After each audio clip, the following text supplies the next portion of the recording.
Don't put your yield at risk, put your trust in proven solutions. Anvil Nitrogen Stabilizer, Super U Premium Fertilizer, and Tribune Nitrogen Stabilizer from Koch Agronomic Services. These products offer higher active ingredient concentrations imitator brands can't match. See the difference at defendyourn.ca.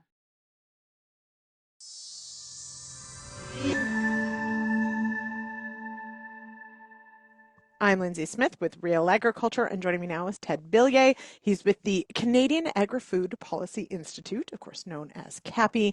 And Ted, you've got a research paper that talks about the potential of moving Canadian food into the Indo Pacific region. But before we get to that discussion, I want to back up a little bit and ask sort of what spurred this discussion of food into the Indo-Pacific specifically, say that 3 times fast.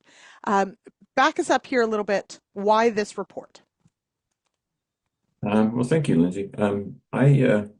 I spent most of my career trying to sell, food and around the world, and always felt, that we were in a situation where we had great surpluses, and selling was difficult. Little by little, I've been come to the conclusion that we're probably moving from that world of abundance to a world of more, well, let's say less abundance rather than scarcity at this point. But so I wrote the report largely to convince myself whether that was true or not.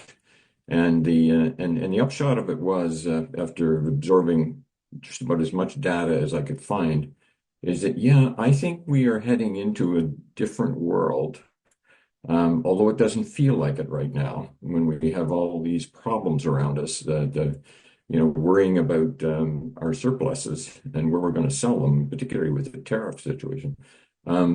It's a little hard to look ahead, but I think the basic data shows us that we are going to continue growing people for at least the next easy 25 to 30 years before we have this baby boom crash that's coming late in the century somewhere.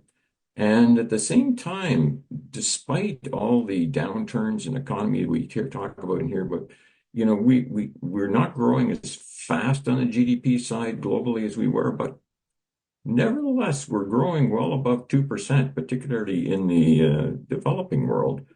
And that's where the mathematics that I got into in the consumption, if you're making $1 a day and you get 50 cents, we both know what that 50 cents is going to be spent on, and it's going to go to food. And that's the history of this. So I wrote it to basically convince ourselves that we have an asset here in the food production. We don't quite know how to make it work for us yet. And so a lot of that is, if we believe that we may well be moving into a period of a food security crisis globally somewhere in the next 25 to 30 years, but probably sooner, then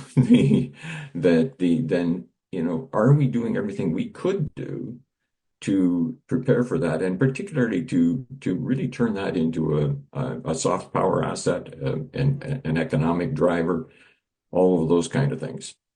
So the title of the report is Food, the Undervalued Asset in Canada's Indo-Pacific Strategy. Why is it undervalued, do you think? Well, I think it's undervalued largely because what I mentioned at the beginning is that every colleague I talk to has that same feeling that, boy, I've got to work really hard to sell today because there's so much food around. The data doesn't quite support what they're talking about. All the food gets sold, all the food gets eaten. It's just a question of who gets a better price for it. I gave a presentation yesterday to the Canadian Pork Forum, and I do this sometimes for different groupings. And one of the things I showed them was a simple chart which said essentially, here's your net exporters. And that means, they export more than they import. You do the math and you get that. Here's the net exporters of pork in the world. So, and then I think even though every one of them in that room, from the farmers that feed the hogs to the, raising, distributing, the slaughterhouses, the processors, they all understood this, but it doesn't register until you really see it. But 95% of the pork in the world is produced by the EU, the US, Brazil, and Canada. That's it. Those four entities produce 95%. The other 5% doesn't matter. and and the and all the in that production stage, those four see themselves as in competition with each other. Mm.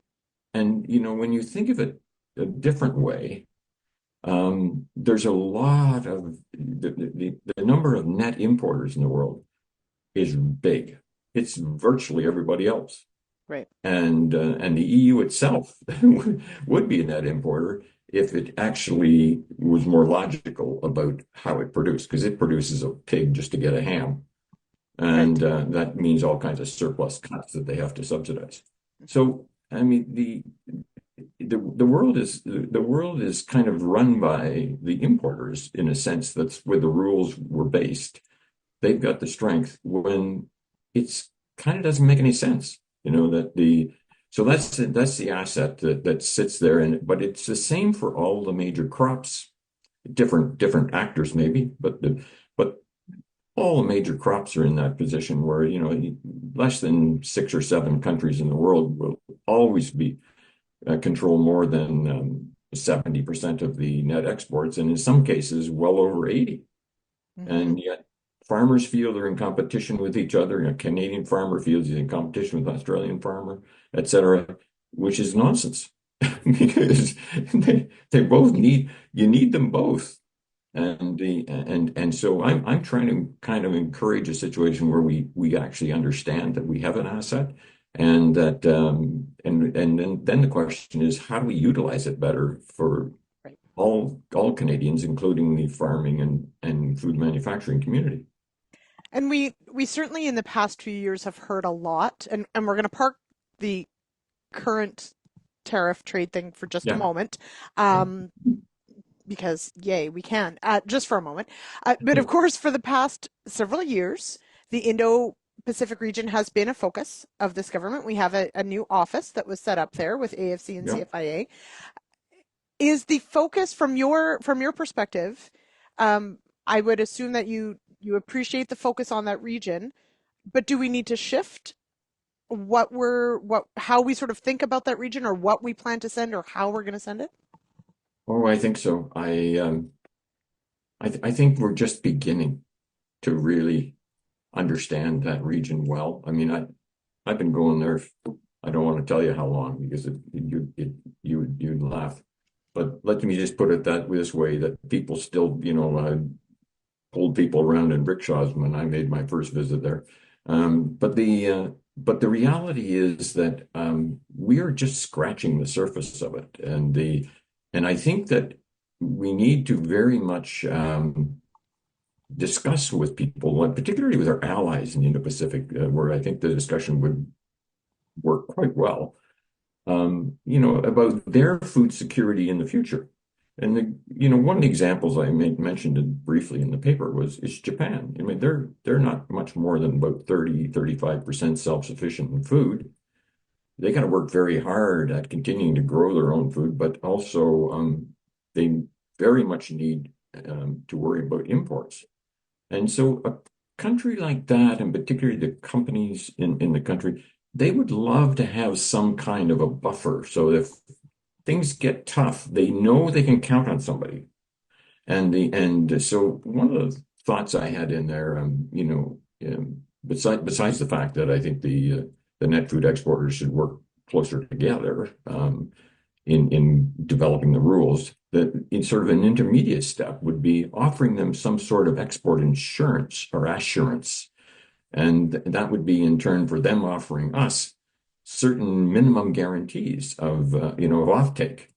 And I think we're moving into that kind of a world. The WTO world we'll be lucky if it ever comes back. It's pretty much, we're still playing by the rules, and I'm glad we are. I mean, I'm glad that we're doing that. But the reality is, if you got a problem, it doesn't get fixed that way anymore. And so we're now into the industrial policy and that kind of a world. And so I think there's some merit in discussing things like that with allies. I think everybody is going to be more interested in it, but I think we need to talk in terms of we're doing this not just for economic benefit to ourselves, but we're doing this because this is a relationship, and we want to. It essentially gives us a certain amount of soft power, but I'm not sure we're approaching it the right way. That we're kind of looking at it as purely an economic issue, and I think it's more than that.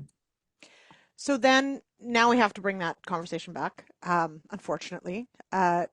This report, you know, published in March, uh, obviously is stands on its own. However, all of this discussion is in the face of Yeah. the U.S. administration essentially detonating a gigantic bomb on world trade and trade flows. And I don't think I'm overstating that. No. How does the shifting trade arena rules relationships, how do we see the Indo-Pacific fitting in? I mean, can we look at it completely isolated from all that, or is it a part of it? Does our relationship with the US help or hinder? How does this all fit together? Well, I think first off, it's going to continue to grow, and eventually we are going to see more competition for this food that's held in few hands. So whether the U.S. does what it's doing or doesn't do what it's doing, that isn't going to change that. Not very much. It may slow it down if we have a depression or a recession. It may slow the mathematics down, but it doesn't stop it. And so I would think that the one thing we need to do is something that we've been doing, but do more of. And that is, first off, we need to really work hard at developing more of our own value-added products, particularly processed products. So we will always have a market in the Indo-Pacific for our raw materials. At some price, they'll all sell. There's no stockpile, as you can see in that in the report. I make it pretty clear that despite we're producing more every year, stocks aren't growing, Mm-hmm. and that's because we're consuming it. So what we need to look at is value-added products where we would have a competitive advantage, and how do we engineer that so it works better? And I got to go through a few suggestions of how we might get there faster, and give a couple of examples of Canadian companies who've succeeded extremely well in the Indo-Pacific. And it's a lot of it is where you sit down and think about what is it that you can do better than others can, and what are your strengths besides, I mean, we have the most wonderful fact that we have this environment that we live in Canada, where we have land and water, and as you move forward in time, it's a more benign condition as climate and other things hit. So we'll go through quite a long list of what I call headwinds, and those headwinds are going to hit pretty hard in some areas of the world, more so than others. So anything we can do when we engineer a new product, for example, let me give you one that I did, which was chilled pork. We took the frozen pork trade and turned it in parts of the world, including parts of the Asia Pacific, into delivering chilled pork, much higher quality standard. So we had the world to ourselves in the blue ocean for a while, but obviously people catch up. Technology catches up with you, and the Americans were eventually able to, and other Canadians, and then the Americans eventually able to catch up. So we had to go and think, well, what could we do next now that we've moved into that? And But let me give you one more hint here. So the big competitor was the EU. And the big one that's growing today on that pork thing is Brazil. Mhm. Neither the EU or Brazil can ship chilled pork to the Indo Pacific. The logistics just don't work. It's too long, too takes too long. And so they can do the technology, but they can't get it there. So you've isolated now you're down to only one competitor, really, or maybe Yeah. two if you count Mexico, but one, you've got the US. So it's easier to think, what could we do better than the US with this product? And that's where we went into the next stage was, well, let's work on the genetics. So Right. we'll have a product that's better to eat as a table meat. That was pretty good move. And if we can push on from there, what else could we do? And I would say to you, the last thing on that one thing would be if anybody in the animal industries, what do you think that their most important thing they should be worried about that'll that'll leave them the last man standing, so to speak, when all hell breaks loose, Like you know, more with so than has. Okay. Yeah. you Hmm. know, and Yeah. and uh, and I think that's pretty straightforward. I think that's disease. Right. Yeah. And so as the world gets animal diseases, they can't export. That's right. Yeah. Canada is a predominantly exporting nation, way more so in things like pork, for example. And so the one thing we need to do is make sure that we stay way advanced on the animal disease side. So far, so good. And because the rest of the world is going to have problems and big problems. And so I would think if I was numbering to where do you put your money in investing, in this, the more money you put into to understanding all the things I mentioned before is great, but I'd put a big piece of it in animal disease. And one of the things for the pork industry that would be highest on my list would be to eliminate the invasive species of wild hogs in Canada, Hmm. because once they come, you can't export. That's right. Yeah. So that view, by the way, is not held by many in the industry, because they think it's a bridge too far. How are we ever going to do that? And the answer is it's very simple. We have brain power in Canada, and we underestimate how much of that exists in the universities. We've got a chap at the University of Guelph who's invented or discovered three new genes. He knows how to fix that. And we have another one in McGill, who was the first scientist to clone a cow in the world. Those two are working together. They have the answer already. What holds them up is all the people who go, oh my God, don't, and what are you going to do? You're going to release a gene edited wild hog? What will it do? The answer is absolutely nothing except breed itself out of existence very quickly. And so I think that's our strength is our brains. Okay. Per capita we have way more than the US. Okay. I mean, that's not me. That's just the data speaking. There's two or three sources for that. So let's use our brains. Let's develop more value added. Let's work on our trade agreements so that they actually reflect, the reality, particularly the non-tariff barrier side of that. And let's get and develop a few more trade agreements. Hmm. Absolutely. All right. Ted, thank you so much. For anyone interested, of course, you can head on over to the CAPI website and find the report there, but we'll also link to it on realagriculture.com. So if you're hearing just the audio, head to either one of those sites to read the entire report. It's well worth it. Ted, thanks so much for joining me today. Thanks, Lyndsey. Nice to see you.